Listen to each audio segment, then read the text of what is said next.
सुमुखश्चैकदन्तश्च कपिलो गजकर्णकः लम्बोदरश्च विकटो विघ्ननाशो विनायकः धूम्रकेतुर्गणाध्यक्षो बालचन्द्रो गजाननः द्वादशैतानि नामानि यापते त्रियादपि विद्यारम्भे विवाहे च प्रवेशे निर्गमे तथा संग्रामे संकटे चैव विघ्नस्तस्य न जायते शुक्लाम्बरधरं देव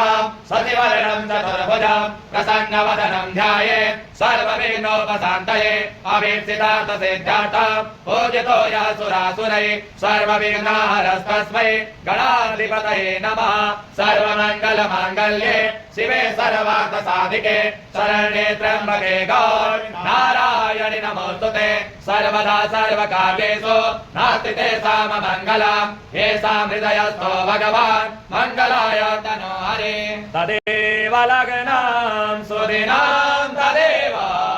ताराबलं चन्द्रबलं तदेव विद्याबलं दैवबलं तदेव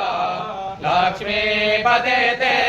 गृहगां स्मरामि लाभस्तेषां जयस्तेषां कुलस्तेषां पराजयः तेषामिन्देवरस्यामो हृदयस्थो जनार्दनः यत्र योगेश्वरः कृष्णो यत्र पार्थो धनुर्धरः तत्र श्रीविजयो भूति ध्रुवानीतिर्मतिर्मम अनन्याः चिन्तयन्तो मां ये जनाः पर्युपासते तेषां नित्याभियुक्तानां योगक्षेमं वहाम्यहम् अस्मृते सकलकल्याणं भाजनं यत्र जायते पुरुषं तमजं नित्यं प्रजावाणि शरणं हरिं सर्वेश्वरन्मकार्येषु त्रयस्ते भुवनेश्वरः देवादि सन्तु न सिद्धिं ब्रह्मेशा न जनार्दना विश्वे सम्माधवं दण्डिं दण्डपाणिं च भैरवं वन्दे काशीं गुहां गङ्गां भवानी मणिकर्णिका